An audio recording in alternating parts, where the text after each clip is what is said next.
Madame, Monsieur, bonsoir. Bienvenue à tous dans ce journal.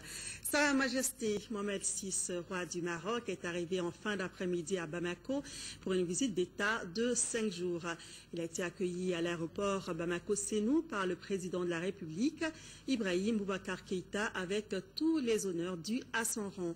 Un accueil des plus solennels que nous décrit Aoué Touré. Aéroport de Bamako-Sénou, c'est à 18 h que s'est posé le Boeing 747 transportant Sa Majesté le roi Mohamed VI.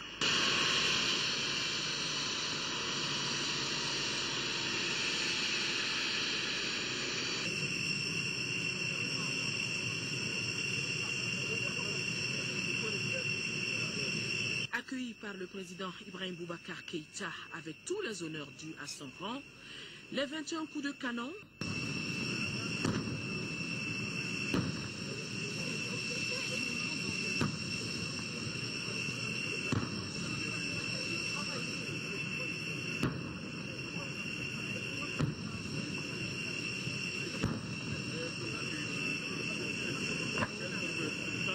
les hymnes des deux pays.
Ensuite, Ibrahim Boubacar Keïta et Sa Majesté, main dans la main, font le tour de tout ce monde qui a tenu à être témoin de cet accueil.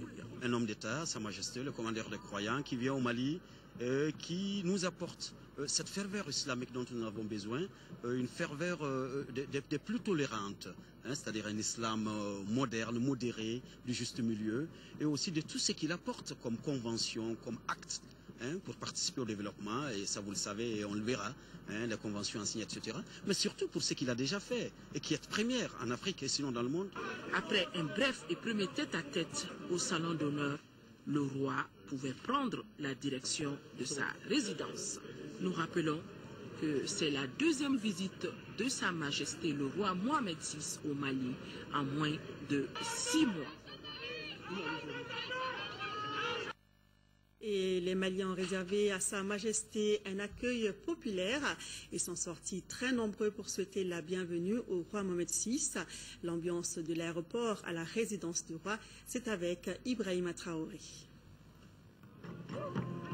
Aéroport international de Bamako-Sénou, un beau monde est là pour réserver au roi du Maroc un accueil des grands jours. Il est 18 h, l'on aperçoit le Boeing royal amorcer sa descente. Non loin du tarmac, les masques Dogon surchauffent les lieux.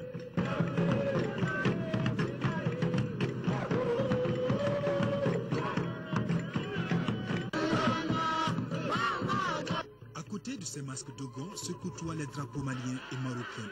Les deux peuples fêtent aussi à leur niveau pour souhaiter la bienvenue au roi Mohamed VI.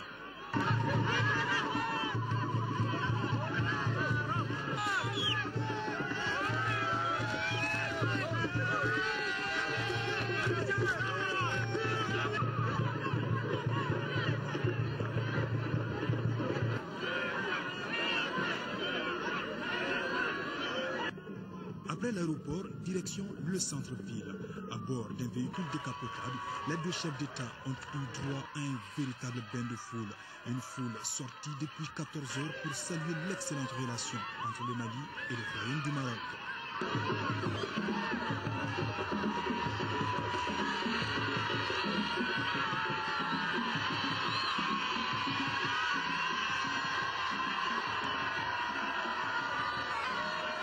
En réservant un accueil chaleureux à Sa Majesté, les Maliens entendent témoigner toute leur reconnaissance aux efforts du Maroc à aider le Mali à retrouver définitivement la paix.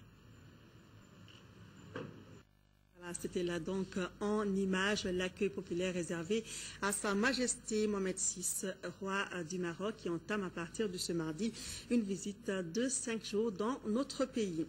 Parlons à présent des activités du président de la République dans la matinée de ce mardi. Ibrahim Boubacar Keïta a reçu en audience en fin de matinée donc le représentant spécial du secrétaire général des Nations Unies pour le Sahel. Saïd Djinit est venu rendre compte au chef de l'État de l'évolution de la plateforme pour le Sahel placée sous sa responsabilité et dont la présidence est assurée par le Mali. Compte rendu d'audience avec Aloussene Touré. Le représentant spécial des Nations Unies est venu entretenir le président de la République de l'état d'avancement de l'initiative pour le Sahel. Cette plateforme avait été mise en place en novembre 2013 sous la présidence du secrétaire général des Nations Unies.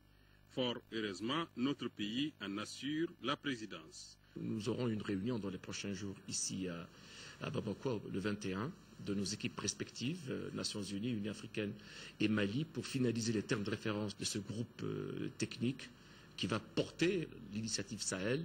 Et c'est important qu'ensuite on aille dans la mise en œuvre. Nous devons identifier un certain nombre de projets, de groupes de travail et mettre l'initiative en mouvement dans le concret. Et nous avons reçu les orientations du président de la République qui a souhaité que nous donnions beaucoup de contenu, de substance à cette initiative et qu'il souhaite pendant la présidence du Mali que tout le dispositif se mette en place, se mette en mouvement au niveau d'un certain nombre de projets structurants pour le Sahel. Par ailleurs, la naissance du G5 à l'initiative des pays du Sahel a été fortement appréciée par les Nations Unies qui y trouvent une forte convergence avec l'initiative pour le Sahel. Le président nous a informés de l'initiative qu'ils ont prise récemment et de la réunion du G5 à Nouakchott, qui est une initiative louable. En tant que Nations Unies, nous sommes heureux de savoir que les pays de la région eux-mêmes se mettent en mouvement.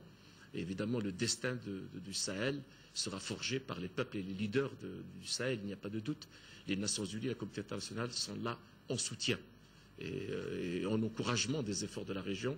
Et donc, nous sommes heureux de voir qu'il y a une dynamique internationale qui est relayée par une appropriation régionale et nationale. Et que tout cela se passe sous la présidence du Mali nous paraît une excellente chose. C'est un processus qui doit porter le Sahel et qui doit aussi projeter le Mali dans la stabilité durable. Saïd Djinit voit sa structure renforcée par celle précédemment dirigée par Romano Prodi. Série d'audience à l'Assemblée nationale. Le président de l'institution, Issaka Sidibé, a reçu successivement l'ambassadeur du Royaume d'Arabie Saoudite, celui du Royaume du Danemark et le professeur Younousi Touré, ancien président de l'Assemblée nationale. Le compte-rendu de Aïssata Ibrahim Maïga. Le président de l'Assemblée nationale a reçu ce mardi les félicitations de 2 pays amis à travers leur ambassadeur accrédité au Mali. Cela après son élection à la sortant de l'Assemblée nationale, professeur Younousi Touré, qui a bouclé la série d'audiences ce matin. Cette visite qu'il qualifie de visite de courtoisie et aussi de devoir républicain lui a permis d'apprécier l'engagement du nouveau président de l'Assemblée nationale à relever les défis qui sont siens. J'ai noté son engagement à faire de cette institution une institution qui porte, une institution qui fera le chemin qu'il faut faire, d'abord pour la construction de la démocratie dans notre pays, et ensuite pour le renforcement également de l'action entre le gouvernement et le législatif. J'ai vu également sa ferme volonté à promouvoir, n'est-ce pas, la compétence et la formation, n'est-ce pas, du personnel et des cadres, et apporter également aux députés tout ce qu'il faut pour qu'ils puissent faire leur travail correctement. Les deux personnalités se sont ensuite rendues dans la salle Modibo Keïta en pleine rénovation et à la radio parlementaire qui émettra dans les prochaines semaines sur Bamako et ses environs. C'est là, Monsieur le Président, un outil qui va servir l'Assemblée nationale, qui va servir la démocratie malienne. Parce que chaque parlementaire qui va parler, chaque intervenant saura qu'il va s'adresser à l'ensemble du Mali, à l'ensemble des Maliens. Comme pour dire que la démocratie malienne a de belles perspectives devant elle. Et activité à l'Assemblée nationale toujours. Le président de l'Assemblée nationale porte à la connaissance des honorables députés qu'une séance plénière de la session extraordinaire en cours se tiendra demain, mercredi 19 février, à partir de 16h dans la salle Modibo Keïta. L'ordre du jour porte sur l'adresse de M. Herman Van Rompuy, président du Conseil européen. Mise en place terminée 15h30. Le président sait compter sur la présence effective des honorables députés. La séance est publique et elle sera également retransmise en direct sur l'ORTM. Audience au Conseil des collectivités. Le président Oumarou Mohamed Ag Ibrahim Aïdara a reçu successivement ce matin le secrétaire général de l'Association des géoscientistes privés du Mali et les responsables de la coalition malienne pour la défense des droits des enfants. Le compte-rendu des deux audiences avec Nando Dambélé. La première personnalité reçue par le président Oumarou Mohamed Ag Ibrahim Aïdara est Suleiman Sangaré, secrétaire général de l'Association des géoscientistes privés du Mali, Géoprime. Travaillant à la base avec les collectivités décentralisées, il était venu présenter son association au président de l'institution. Notre but de représenter l'association est de lui dire ce qu'on fait. Nous essayons, de mettre les gens ensemble, de mettre les gens sur la terre, on forme les jeunes, qui parlent de géologie, parlent de la brousse. On travaille dans un cadre, on travaille dans les mairies, on travaille dans les villages. Et on ne peut pas travailler dans les villages sans avoir des rapports avec le maire. Le maire, c'est le représentant du conseil de collectivité sur place. Prenant congé du secrétaire général des Géoprimes, le président du Haut Conseil des collectivités a reçu en deuxième lieu Mamadou Lamine Sissé, président de la coalition malienne pour la défense des droits des enfants COMAD. Les entretiens entre les deux hommes ont porté sur le droit pénal international. Nous sommes venus d'abord pour remercier le président du Haut Conseil de collectivités territoriales pour avoir accepté de présider la cérémonie d'ouverture de notre session de formation pour vraiment cette visite de courtoisie et expliquer un tout petit peu l'objectif de notre formation, pourquoi Bamako a été choisi. Les responsables de la COMAD et de la Fondation Nouman sont en atelier depuis le 16 février à l'école de maintien de la paix sur le droit pénal international. Le président du Conseil européen, Herman Van Rompuy, effectuera les 19 et 20 février une visite officielle au Mali. Visite qui intervient après celle effectuée par le président Ibrahim Boubacar Keïta et le Premier ministre Oumar Tatamli à Bruxelles. Les différents agendas diplomatiques ont permis à notre pays de partager ses préoccupations avec l'Union européenne et la communauté internationale. L'arrivée du président du Conseil est un signe d'encouragement et de soutien aux autorités maliennes dans le cadre de la refondation de l'État. Nous faisons le point avec Fatim Diallo depuis Bruxelles. La visite de Van Rompuy en Afrique de l'Ouest, dont le Mali constitue la première étape, est la manifestation de la reconnaissance de la solidité et de l'exemplarité de notre relation, ainsi que l'importance que les deux parties attachent à la stabilité, à la paix et au développement de notre pays. Le président du Conseil européen qui entreprend cette visite, après celle effectuée par le président Ibrahim Boubacar Keïta et le Premier ministre Oumar Tatamli à Bruxelles, prendra la mesure des efforts réalisés par les autorités pour la restauration de l'ordre constitutionnel, de la réconciliation et de la consolidation de l'unité nationale. L'Union européenne qui s'est tenue aux côtés du Mali dans les heures les plus sombres d'une crise qu'il surmonte aujourd'hui démontre une fois de plus que sa coopération fructueuse, empreinte de confiance avec le Mali, s'inscrit dans la durée. Le dialogue politique et la réconciliation nationale occuperont une place de choix dans les discussions. L'UE est déterminée à poursuivre son appui à la réforme de la gouvernance sécuritaire. À cet égard, la mission de formation militaire EUTM sera bientôt complétée par une mission d'appui aux forces de sécurité intérieure, à savoir la police, la gendarmerie et la garde nationale. Sur le plan humanitaire et de l'aide au développement, le suivi de la conférence de Bruxelles du 15 mai 2013 offre à la communauté internationale le meilleur moyen de soutenir les efforts du gouvernement et d'accompagner la sortie de crise. La visite du président du Conseil européen, qui intervient après la mise en place de la nouvelle Assemblée, symbolisant le parachèvement du retour à l'ordre constitutionnel, offrira à Van Rompuy l'occasion d'échanger avec les élus de la nation sur l'importance de l'institution parlementaire dans un système démocratique à travers notamment ses missions de contrôle et de diplomatie parlementaire. L'Union européenne accorde une importance capitale à ces questions et encouragera sans nul doute la nouvelle Assemblée nationale à accompagner l'exécutif dans sa lutte implacable contre la corruption et l'enrichissement illicite, la mise en œuvre d'une politique de régionalisation renforcée et la consolidation de... Le président du Conseil européen sera donc demain à l'Assemblée nationale à partir de 16h. Et à l'occasion de la visite au Mali de Herman Van Rompuy, président du Conseil européen, le protocole de la République convie à l'aéroport international de Bamako-Sénou les corps constitués suivants.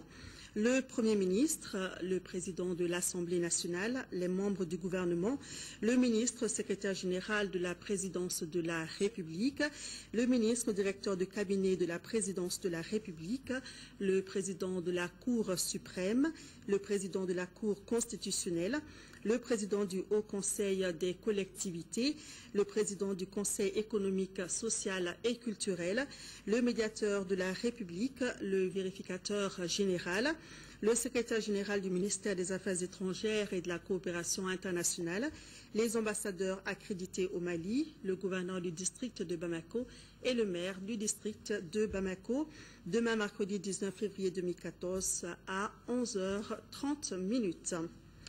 Le gouvernement du Mali entend accroître la contribution des femmes au développement économique et social du pays. Pour ce faire, une série de projets a été lancée ce matin par la ministre de la Femme, de la Famille et de l'Enfant. Les projets devront aider à améliorer, entre autres, le taux de réussite des filles à l'école et la réinsertion des filles déscolarisées dans le circuit du développement économique. Le reportage de Rachel Tessogui. Excellence au féminin, l'école de la deuxième chance, apprendre à se prendre en charge, gérant notre quartier, sont les projets que le ministère de la promotion de la femme, de la famille et de l'enfant vient de lancer. D'un coût total de plus de 3 milliards de francs CFA, ces 4 projets s'étendront sur 4 ans. Nous voulons faire la culture de l'excellence chez les filles, donc en les aidant à émerger dans le domaine de l'éducation. Nous voulons que les femmes soient actrices de leur propre développement en les impliquant, en les apprenant, en les orientant et en les appuyant pour qu'elles puissent se prendre en charge. On veut les impliquer dans la gestion des quartiers à travers des groupements. Le gouvernement promet de tout mettre en œuvre pour le bon fonctionnement de ces projets. Il s'agit de l'amélioration du statut social de la femme et de la jeune fille. C'est pourquoi ici, je voudrais inviter chacun et chacune de vous, en vos qualités et dans vos domaines de compétences respectifs à accompagner mon département dans la réalisation des présents projets qui, du reste, requièrent toute l'attention du gouvernement. Dans le contexte d'une sortie de crise, le gouvernement s'est fixé comme objectif la reconstruction d'une économie émergente, ce qui, selon les initiateurs de ces projets, passe nécessairement par la consolidation de la cohésion sociale et la promotion des actions menées par les femmes et les jeunes. Le ministre du Commerce a visité ce jour 4 marchés pouvant accueillir les commerçants détaillants des voies publiques. C'était donc pour répertorier les sites, pour ensuite encourager les indécis à quitter la voie publique pour les marchés appropriés. Partout où la délégation est passée, il semble que les messages des autorités aient été entendus. C'est ce que nous rapporte Fatoumata Koni. Depuis un certain temps, le gouvernement a engagé une campagne de sensibilisation sur la libération des voies publiques.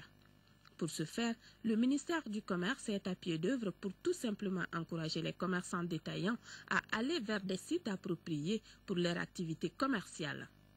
Déjà à Bamako, une vingtaine de sites sont disponibles. Le ministre du Commerce, accompagné d'une forte délégation, a tenu à voir 4 de ces sites répertoriés. Cette mission de terrain qui consiste à aller faire l'état des lieux, des sites identifiés par la commission chargée du recasement. Nous avons été dans un premier temps au marché Halamina, un marché moderne, et nous avons été également au hall de Bamako. Il y a une disponibilité de près de 3000 places. Sur les sites répertoriés comme le hall de Bamako et le Alaminesougou, les autorités compétentes ont entamé des procédures de réaménagement, ce qui permettra aux commerçants d'occuper ces sites. Il y a 180 magasins. Au lieu de 20 000 francs, c'est 15 000 francs, avec avance d'un mois. Il y a les inspecteurs partout, il y a la sécurité. Nous avons 14 gardiens, jour et nuit. Nous avons des filles qui viennent nettoyer chaque soir. Et on a un chauffeur pour ça, pour amener les ordures. C'est de dire à la commission qui est chargée de recenser les personnes amenées à quitter les voies publiques, c'est de dire à cette commission de prendre le relais, d'orienter les commerçants détaillants sur ces sites. Et pour ce qui concerne le cas spécifique des halles de Bamako, la Chambre de commerce et d'industrie du Mali est en négociation avec la BHM, qui est propriétaire de près de 3000 places. Et un protocole d'entente est en cours d'élaboration. Nous pensons que d'ici la fin de la semaine, ce protocole va être signé entre la banque et la Chambre de commerce.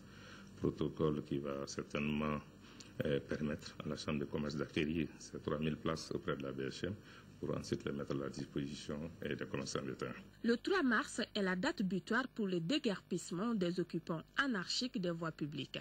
Le ministre s'est dit confiant et demande aux indécis de rejoindre l'un des 20 sites disponibles, cela pour leur propre sécurité.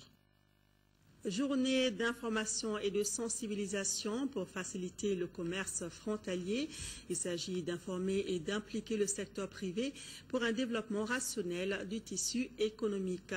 C'était sous la présidence du ministre délégué chargé de la promotion des investissements et de l'initiative privée. Reportage de Daouda Sidiki Diara. Pour une meilleure appropriation des réformes relatives à l'amélioration du commerce transfrontalier, il s'avère nécessaire de procéder à une large information et sensibilisation de tous les acteurs évoluant dans ce secteur. Le présent atelier a pour objet l'information, la sensibilisation sur les réformes relatives à la facilitation du commerce transfrontalier en vue de la remobilisation de tous les acteurs après la crise. À partir de cet atelier, nous allons renouer le dialogue entre les opérateurs économiques et les agents des services publics pour construire des consensus sur la rationalisation des procédures, les aspects législatifs et réglementaires et les aspects informatiques de la future plateforme du G7.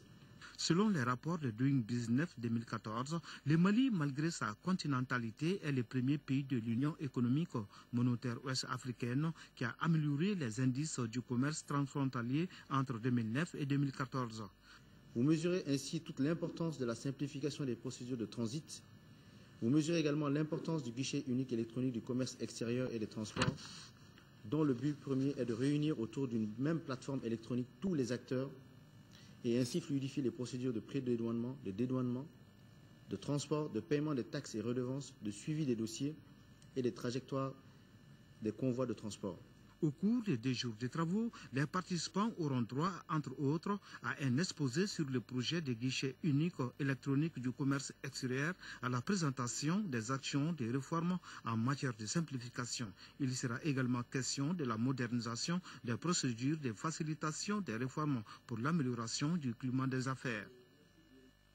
Le retour des anciens manuscrits à Tombouctou et le démarrage des activités universitaires sont entre autres activités phares courant 2014 de l'Institut des hautes études et des recherches islamiques Ahmed Baba. Pour cela, l'Institut a besoin de près de 462 millions de nos francs. Cheikh Oumar Sangari. Au cours de cette 6e session ordinaire du Conseil académique de l'IRI-AB, les administrateurs étaient appelés à examiner et adopter le rapport d'activité 2013. Aussi, l'adoption du projet d'activité et du budget 2014 était à l'ordre du jour. L'Institut des hautes études et de recherche islamique Ahmed Baba a, pendant l'occupation du Nord, sécurisé 26 000 manuscrits anciens à Bamako. Manuscrits dont la sécurité constitue un enjeu de taille. Les manuscrits constituent un patrimoine commun à toute l'humanité au regard de leur rapport à la connaissance universelle. C'est conscient de cette situation que l'Institut envisage de numériser à Bamako l'ensemble des manuscrits exfiltrés pendant l'occupation du Nord avant d'organiser leur retour définitif dans les meilleures conditions de sécurité. Depuis 1999, la structure a changé de statut. D'un centre, elle est devenue un institut prévoyant l'ouverture d'une université à Tombouctou. La concrétisation de ce projet d'université est une ambition clairement affichée pour cette année. Elle commencera par la formation universelle à travers 3 filières d'études. La filière des études islamiques, celle des langues et littératures et celle de l'histoire et de la civilisation arabo-islamique africaine. Une part est réservée à l'enseignement professionnalisé, avec la filière métier du livre, la filière tradition et la filière édition critique des manuscrits. Le budget des activités de l'IRI-AB au titre de l'année 2014 est estimé en recettes et en dépenses à près de 462 millions de francs CFA. Le budget 2014 du Centre national de promotion du volontariat connaît une hausse de 22%. Il est estimé à 358 millions de francs CFA. Ce budget a été examiné ce matin par les administrateurs de la structure lors de la 3e session du Centre national de promotion du volontariat. Reportage Agali Aguissa. Ce 3e conseil d'administration du Centre national de promotion pour le volontariat CNPV est celui de la maturité. En effet, la structure a exécuté à hauteur de 85% son plan d'action en 2013. Ce plan de travail comportait 17 activités et le budget était estimé à 315 millions de francs CFA. Ainsi, le centre a pu réaliser 14 activités sur les 17 prévues, soit un taux d'exécution de plus de 82%. Sur le budget estimé à 342 640 000 francs CFA, dont 315 millions francs CFA sur le budget national et 27 640 000 francs CFA sur les ressources propres, le centre a réalisé une exécution de l'ordre de 342 623 478 francs CFA. Les administrateurs devront examiner le programme d'activité et le budget prévisionnel de 2014. L'enveloppe financière pour l'année en cours est estimée à 385 millions de francs CFA, soit une augmentation de 22%. Le centre ne restera pas en marge de la relance des activités de reconstruction nationale. Nous allons démarrer avec le 100 volontaires d'abord, au niveau du programme national de volontariat sur les 2 ans, mais aussi nous allons déployer dans le cadre du programme d'intervention d'urgence que le gouvernement est en train de mettre en place au niveau du volet économie solidaire locale. Nous allons déployer 100 volontaires pendant 90 jours au niveau des régions de Tombouctou, Gao et le cercle de Douanza, et la région de Kidal également. L'agenda de cette 3e session du conseil d'administration du CNPV rime bien avec le plan d'action 2013-2018 du ministère de la Jeunesse et des Sports. Cette déclaration du Sinatras qui vient de parvenir à notre rédaction, suite à des informations faisant état d'un préavis de grève du personnel socio-sanitaire pour les 19 et 20 février 2014, Le syndicat national des travailleurs des hôpitaux et structures sanitaires du Mali, Sinatras, informe le public que cette grève ne concerne pas ses militants. En conséquence, le syndicat national des travailleurs des hôpitaux et structures sanitaires invite ses membres et sympathisants médecins, infirmiers, personnels d'appui et socio-sanitaires d'être à leur poste et à travailler correctement comme d'habitude. Par ailleurs, il assure tous les usagers des formations socio-sanitaires publiques de la continuité du service sanitaire les 19 et 20 février 2014. Conscient de leur sens de respect pour l'éthique et la déontologie du métier, le Bureau national du Sinatras s'est compté sur la compréhension de tous ses militants. Déclaration signée par le secrétaire aux revendications du Bureau exécutif national, M. Sidi Koulibaly. Le commandement militaire est venu constater ce matin au camp Sougata de Kati le démarrage effectif des formations classiques dites professionnelles des militaires. Ces formations concernent 8000 militaires. À la problématique de la restructuration de l'armée malienne. Et la crise sécuritaire que le pays a vécue nous a permis d'observer, de voir les insuffisances en termes de formation et d'instruction au niveau des armées. Et c'est par rapport à cela que actuellement, nous sommes dans une dynamique de restructuration de l'armée. Tout le monde est concerné par cette formation. C'est pour cela que la formation a été répartie sur 2 vagues au cours de l'année. Et certainement, ceux qui sont actuellement en formation ici ne sont pas directement sur le théâtre, mais pour la plupart, c'est des éléments aussi qui reviennent du terrain. Et pour les éléments qui sont sur le terrain, il est prévu que ces gens entrent aussi dans les formations. Donc, il y a quelques années déjà que la formation ne rentrait pas. C'est juste la première fois qu'elle rentre maintenant et elle va être répétée toutes les années. Nos attentes, c'est que nous puissions avoir du personnel qui a amélioré ses capacités individuelles d'abord. Et l'amélioration de ces capacités nous entraîne du coup à améliorer les capacités opérationnelles de notre armée. Cette formation concerne près de 8000 militaires. Ces formations sont donc parties pour 12 mois, divisées en 2 étapes de 6 mois. Sur un tout autre sujet, la foire agricole des communes du couloir économique Mali-Burkina a ouvert ses portes. L'initiative de l'Association des municipalités du Mali avec l'appui du Canada. Elle vise à promouvoir le potentiel agricole du couloir afin de renforcer l'intégration sous-régionale. Sékou Konaté nous en parle. Par l'organisation de la présente foire touristique, artisanale et agricole Festas première édition, l'Association des municipalités du Mali, avec l'appui du gouvernement canadien, à travers le PMDE, veut imprimer une dynamique à sa vision du développement des communes à travers la coopération décentralisée. Le Festas constitue un espace de réflexion, d'expression, d'échange d'expériences, de promotion des valeurs agroalimentaires et d'action en vue d'atteindre le développement local et la sécurité alimentaire. Une initiative que saluent les autorités communales et régionales de Sikassou. Une trentaine de stands s'ouvrent alors au public. Des produits agricoles aux produits de l'artisanat, en passant par les produits de transformation des 8 communes du couloir économique. La gamme est riche et variée. Vous n'êtes pas sans savoir que le couloir économique est un marché niche à développer avant de conquérir le marché international. La noix de cajou, la pomme de terre, les fruits et les légumes sont des produits qui, s'ils sont bien transformés, peuvent bien se vendre ailleurs. Couplée à la rentrée touristique 2014, cette première édition permettra également d'offrir une vitrine pour la relance du secteur du tourisme. Je rappelle que l'artisanat et le tourisme sont des facteurs déterminants dans la lutte contre la pauvreté, la création d'emplois et l'égalité des genres. Des nuits culturelles, des défilés de mode, danses traditionnelles et des visites de sites touristiques figurent également au programme de cette première édition de la foire. L'Union des sociétés coopératives des éleveurs de Tamani vient de lancer un nouveau projet pour plus de 90 millions de francs CFA financé par une ONG américaine. Le projet devra renforcer la résilience des coopératives de 4 communes du cercle de Baroueli dans les domaines de l'élevage, l'agriculture et autres. Fousseni Samaki.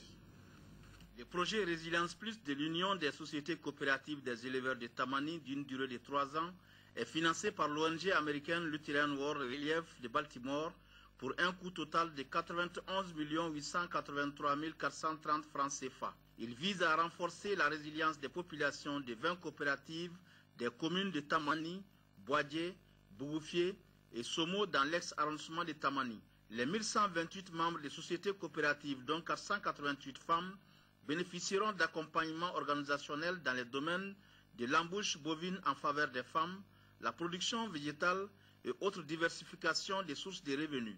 J'ai beaucoup apprécié l'engagement des femmes dans la réalisation des activités du projet et dans la gestion même des entreprises, des associations et des coopératives. Et je crois que c'est un facteur qui va garantir le succès du programme. Cette initiative est saluée par les responsables de Baroili qui sont déterminés à l'accompagner.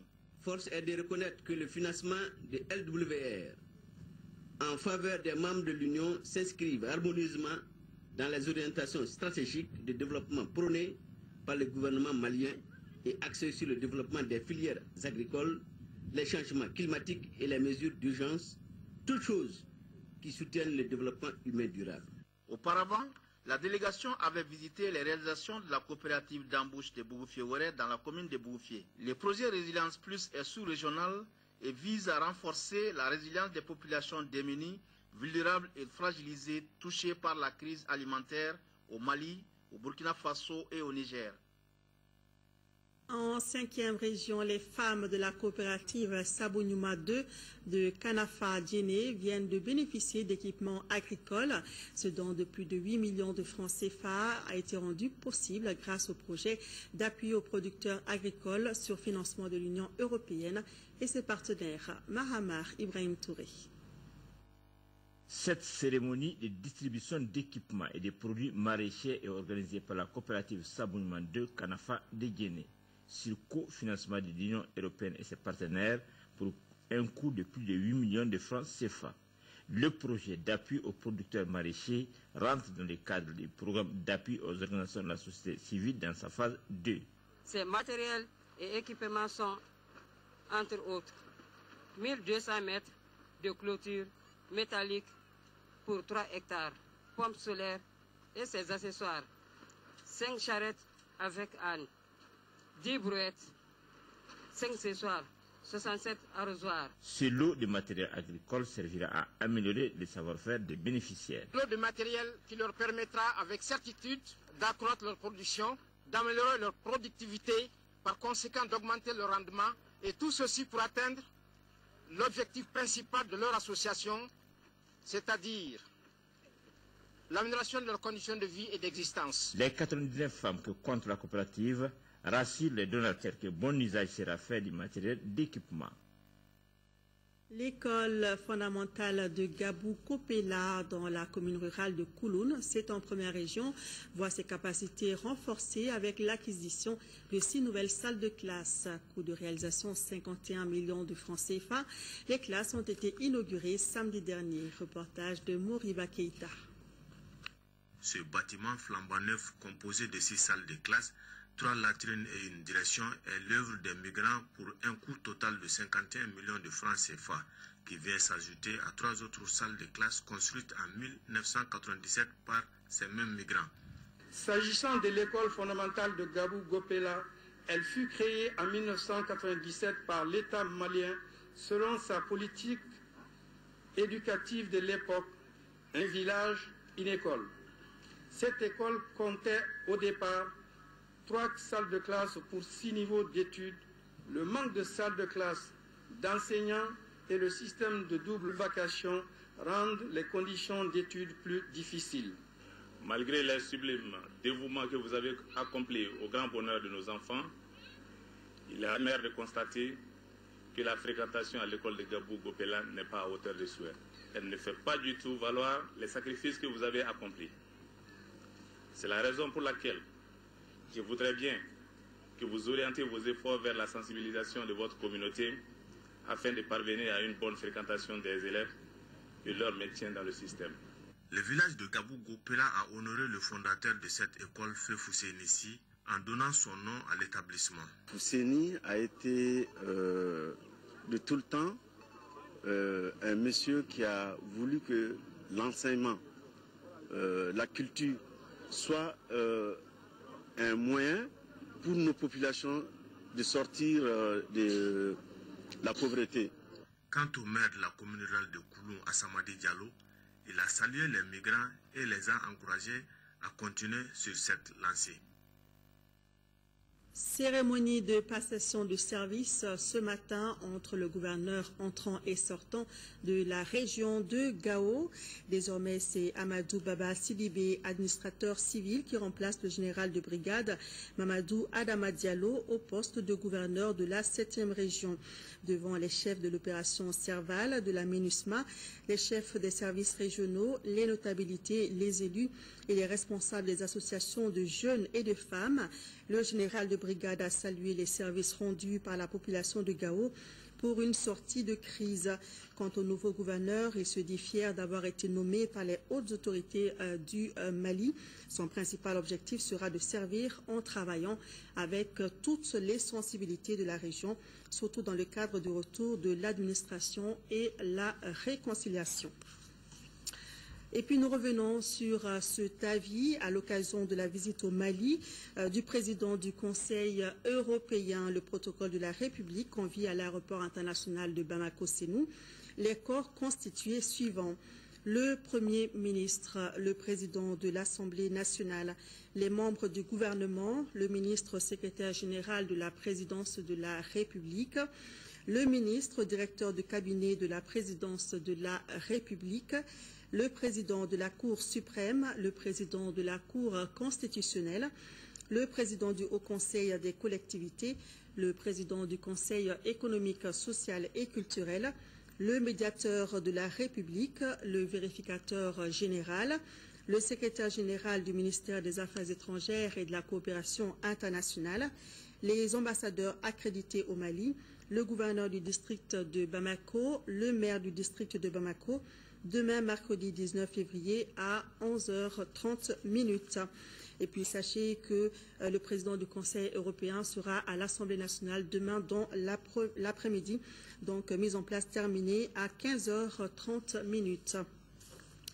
Le Centre Soleil d'Afrique est une association culturelle qui envisage de mettre en profit la culture pour que le Mali retrouve une paix durable. Ainsi, le centre a élaboré un programme intitulé « Rencontre Djeka Miri » qui consistera à aller dans toutes les régions pour sensibiliser les populations locales.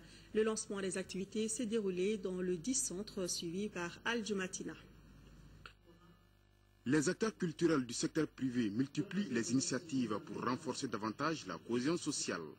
Ainsi, la culture, qui est un pan important de notre société, est perçue comme vecteur idéal pour mener des actions publiques dans le sens de la sensibilisation. Voilà à quoi s'attellera le Centre Soleil d'Afrique, une ONG culturelle à travers le projet Rencontre Djeka Miri, qui veut dire penser et réfléchir ensemble. Tout ce que le Mali a vécu dans ces derniers temps, on a réussi à calmer un peu le jeu, faire les élections, tout ça. Maintenant, il faut passer à autre chose, cela veut dire Djeka Miri pour la réconciliation. C'est ce qui est nécessaire. Il ne peut y avoir de réconciliation sans dialogue. Le programme Rencontre Djeka Miri se déroulera en 3 phases pour une durée de 18 mois. La démarche vise à dynamiser le secteur des arts visuels de notre pays et engager une interaction avec le public local en vue de l'instauration d'une paix durable. Le résultat, c'est de retrouver un Mali paisible. Nous sommes vraiment convaincus que l'art et la culture peuvent jouer un grand rôle dans ce domaine. Certaines œuvres réalisées lors des ateliers, dont un film vidéo sur la réconciliation et l'unicité, feront l'objet de projections et de débats à travers nos différentes régions. Le Conseil international du sport militaire fête son anniversaire. Au programme UNCROSS, l'événement a réuni autour de l'armée malienne, la MINUSMA, l'opération Serval et l'EUTM. Abdul Karim Kaba pour le compte rendu. Environ 1000 personnes de tout corps de la MINUSMA, l'opération Serval et l'EUTM ont pris part à ce cross organisé par la direction du sport militaire. Cette activité célèbre l'anniversaire du Conseil international du sport militaire, séisme, créé le 18 février 1948. Pour fraterniser entre les frères d'armes qui venaient de se faire la guerre. Donc je suis particulièrement très satisfait, vu le nombre de participants venant aussi des autres états-majors et directions de service. Après l'arrivée des troupes par le chef d'état-major général adjoint des armées et le directeur du sport militaire, la montée des couleurs place aux athlètes. Les dames et les personnes âgées se sont mesurées sur 4 km. Quant aux hommes, ils ont couru 8 km. À l'arrivée, un seul vainqueur. La cohésion et l'entraide entre les militaires. Le séisme fort de ses 133 membres est l'une des plus grandes organisations multidisciplinaires dans le monde. Sa devise est l'amitié par le sport pour contribuer à la paix mondiale en unissant les forces armées. Voilà, c'est tout pour cette édition. Je vous rappelle que Sa Majesté Mohamed VI, roi du Maroc, est à Bamako depuis cet après-midi, et ce pour 5 jours de visite d'État. Alors sachez que le programme se poursuit sur l'ORTM avec tout à l'heure le journal d'information présenté ce soir par Amara Malé Diallo. À suivre également le magazine sur le voyage du Premier ministre Oumar Tatamli à Bruxelles et Paris. C'était du 3 au 7 février dernier. Nos envoyés spéciaux Thierry Camara et Amadou Sankaré reviennent sur les temps forts de la deuxième réunion de suivi de la conférence des donateurs de Bruxelles, mais également de la réunion de haut niveau sur le Sahel. Demain, pour les infos, retrouvez Khadija Tokone à 10h et 13h. Je vous retrouve avec grand plaisir dans les éditions du soir. Merci de votre fidélité. Passez de bons moments sur l'ORTM.